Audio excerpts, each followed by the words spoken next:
Zora, ayoko na. I'm so tired. Hindi natin makita kung nasaan dito yung Titanosaurus. Zora, nakikinig ka ba? Wala na. GG na tayo. Uy, Zora! Shh, huwag kang maingay, Dr. Henry Loomis. Bakit? I think we're already standing on it.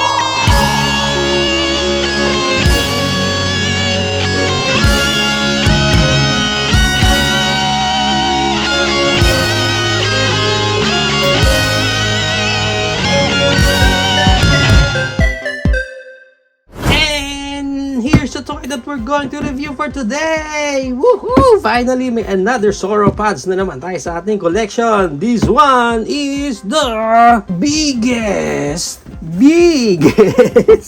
Jurassic World Rebirth Titanosaurus! Woohoo! Ang laki niya, super laki ng box, and again, alam niyo naman, pag mga ganitong klaseng dinosaur na re-review natin, we'll be praying na magkasya sa frame or sa camera natin. As you can see here, sa front pa lang ng packaging niya, makikita natin yung pinaka-size ng ating Titanosaurus, and may mga illustration dyan ng Titanosaurus, at may nakasilip na Spinosaurus. And at the back is portrait mode naman. Yan ang pinaka-itsura niya dyan. Yan, sobrang laki niya. And at the side, Jurassic World Rebirth and yung articulation ng ating Titanosaurus. On the other side, Jurassic World Rebirth ulit. Articulation lang ulit ng ating Titanosaurus. On top, Jurassic World Rebirth Titanosaurus. And at the bottom, instructions lang on how to build our Titanosaurus and barcodes and stuff. Now, pag na-unbox natin siya, we have here 1, 2, 3, 4, and 5 pieces ng plastic bags na nandoon yung mga parts ni Titanosaurus. Tanggalin muna natin isa-isa. Okay, so where do we start on this? Check na lang muna natin yung details ng kada part niya. So, ito yung pinaka-tail. Yan. Sa tail niya is may articulation dito sa pinakadulo. Yung mga texture niya and yung paint niya, zebra paint, pinakadulo ng tail niya. We also have here yung parang pinaka-lower portion ng neck niya na may zebra, yung pinaka-texture din ng part na to. Medyo hollow lang talaga sa loob. This one naman is middle portion ng ating Titanosaurus. Yung fin niya is rubberish na. May pagka-transparent din. Pero ang ganda pa rin ng details niya dyan. Next, we have here yung pinaka-head na ng ating Titanosaurus. Rubberish na ulit itong pinaka-fin niya sa likod. And then yung pinaka-head, eyes, yun ang eyes niya, yung front view. Okay, maayos din. Even yung texture and yung paint job niya dyan sa face niya, maganda rin. Parang skull talaga. Yung mouth niya na open. Yeah, yan. And good thing, painted yung mga ngipin niya dyan sa loob. And of course, we have here yung pinaka-main body na nails niya. Wala na ulit paints, ano? Yun ang unang mapapansin mo dyan. Yan, yung mga nails niya sa paa. Pero, ang ganda pa rin yung texture ng body natin. And yung paint niya sa body. Nice, ganda rin. So, let's assemble na. Unahin na natin itong kanyang mahabang tail. Tail pa lang to. So, ito pala is, hindi pala lower neck part ito. This one is the tail part pala. Tail pala to. Diyan natin siya ilalagay. Okay, snap. Matigas. Challenging. Yeah! Ayaw makonect. Yun! Grabe yung snap na yun. Next, ito naman yung pinaka-dulo ng tail niya. Ito naman yan. Ito yung medyo nakaslant na. Then, we'll snap it here. Yun. Okay. Connect siya kaagad. Ito na tayo sa neck part. Obviously, this one. Pag ganyan. Yeah. Ang hirap. Yeah. Yan! Woo! Grabe sa snap. Okay, dito na tayo sa pinaka-head niya. And snap lang din natin ito. Yun! Okay. Mas softer yung snap niya dito sa neck niya. Whew! Okay, so eto na guys yung whole Titanosaurus natin pag na-assemble natin siya. Katawan pa lang niya, hindi na kasya sa table natin. Okay, and ito yung kanyang neck. Grabe, umabot to siya sa mga Transformers 1 natin. Ayan na nga yung pinaka-head. Then overall, yung body niya, ganyan siya kahaba. Oh my gulay. Yan, ito yung pinakadulo ng tail niya. Yan yung tail niya, as in ang haba nung tail niya. Sobrang haba and sobrang taas nung neck niya. Halos di siya kasya. Okay. Para sa kanyang articulation, dito sa kanyang mouth. Yan, open yung mouth niya na yan. Close. Yan. Sa head niya, wala nang ibang articulation dyan. Dito sa part ng neck niya, is itong pinaka-connection natin. Yan. Of course na, rotate yung part na yan. Next is, baba tayo dito. Pinaka-connection natin dito. Yan. Itong part na to, dyan na yung pinaka-next articulation niya. Wherein, pwede natin ibaba. Yan, ang ganyan. Whew! So, parang kay Brachy din yung pinaka-articulation niya dito. May konting swivel pa yung pinaka-neck niya dyan. So, pwede siyang mag-look left and right. Pero, parang masyadong mabigat itong part na to para sa neck natin dito. And then, yung sa paa niya, pwedeng ma-up ng ganyan and back ng ganyan. Ganon din dito sa kabilang side. Up and back na. Okay, wala nang any spread dito sa front legs niya. Although yung sa atin parang may paint chips or paint splatter kasi may white doon sa portion na yun. Sa kabila, wala eh. Check nyo yung mga copies ninyo kung meron din. Also, yung front legs niya is super hollow. Mafe-feel mo agad yung pagka-hollow nung part na. Back legs niya, meron siyang back kick na ganyan. Yung front kick niya hanggang ganyan. Yan. Okay, ganoon din dito sa kabilang side.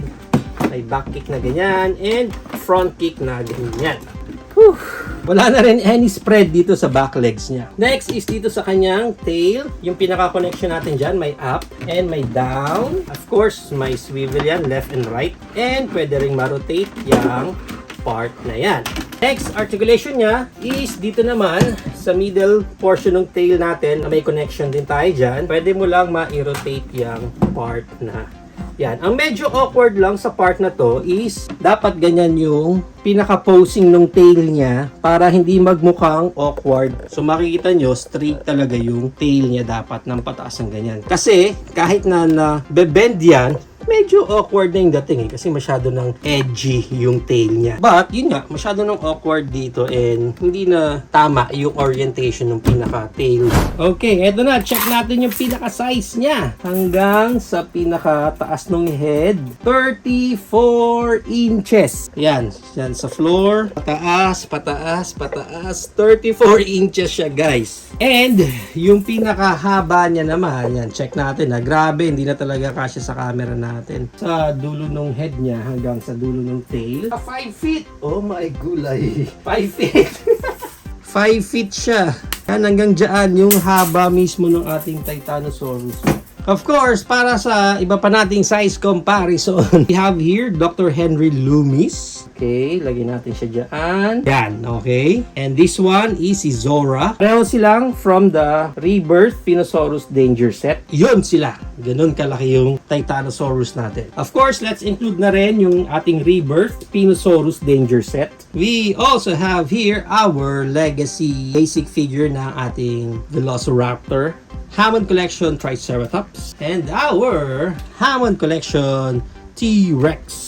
Okay, so yan ang size comparison natin sa iba pa nating mga figures. We'll compare it naman sa iba pa nating mga sauropods. Like our favorite Brachiosaurus. Actually, mas mabigat si Brachy compared kay Titanosaurus. Anyway, yan yung pinaka-neck niya. And as you can see, yan yung head nila. Same stance nung head, mas mataas si Titanosaurus natin. And of course, mas mahaba pa rin talaga yung Titanosaurus natin. Ito yung tail niya. Pagdating sa body, almost same lang siya eh.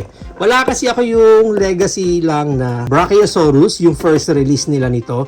I think almost same sila nung body nitong Titanosaurus. Pero right now, makikita nyo kaagad yung big difference nila, body nila. Let's compare it naman to our legacy, Apatosaurus. Ang problem dito kay Apatosaurus is wala siyang up ng head. Hindi natataas yung head ng ganun. More on parang sideways lang yung pinaka neck niya. So, check natin yung haba nung. Okay, of course, talo pa rin sila ng Titanosaurus. Yung head nila is mahaba. Even yung tail, winner pa rin si Titanosaurus. Now, let's compare it naman sa ating Dreadnoughtus So far, siya ang nag-hold ng record sa pinakamahaba natin. Yan ang body nila. Almost same sila eh. Pero mas mahaba si Titanosaurus pa rin. Medyo mas curve pa yung neck niya. And sa tail niya, halos same pa rin sila. Pero technically speaking guys, alam niyo mas mahaba pa rin talaga si Titanosaurus. Ito na yung pinakataas ng neck kasi ni Dreadnoughtus eh. Hanggang ganyan lang siya. Okay? So yan pa rin yung pinaka size nilang dalawa. But, itong Titanosaurus natin, pwede pang mas mataas yung neck niya. Yan, ganyan. So, lumalabas is parang mas malaki pa rin talaga si Titanosaurus compared to our Dreadnoughtus. Ang lalaki! And for you to see lang, no, pag pinagsama-sama ko na sila dyan sa table ko. Ayan na po ang pinaka-itsura nilang lahat. Rambulan na sa table natin. Kulang pa ako niyan ha. May kulang pa akong, I think, 2 pa or isang sauropods. Yan. Pero as of now, ganyan na sila kagulo. Pero ang ganda! If you're planning to buy this Jurassic World Rebirth Titanosaurus, ang price range niya is around 8,000 pesos up to 10,000 pesos. Depende na lang again kung kaya nyong bitbitin. Or I mean kung saan kayo makaka-avail ng Titanosaurus nyo na to. There you have it now guys. Ito na ang ating the biggest sauropod or dinosaur sa ating collection as of now, ang ating Titanosaurus.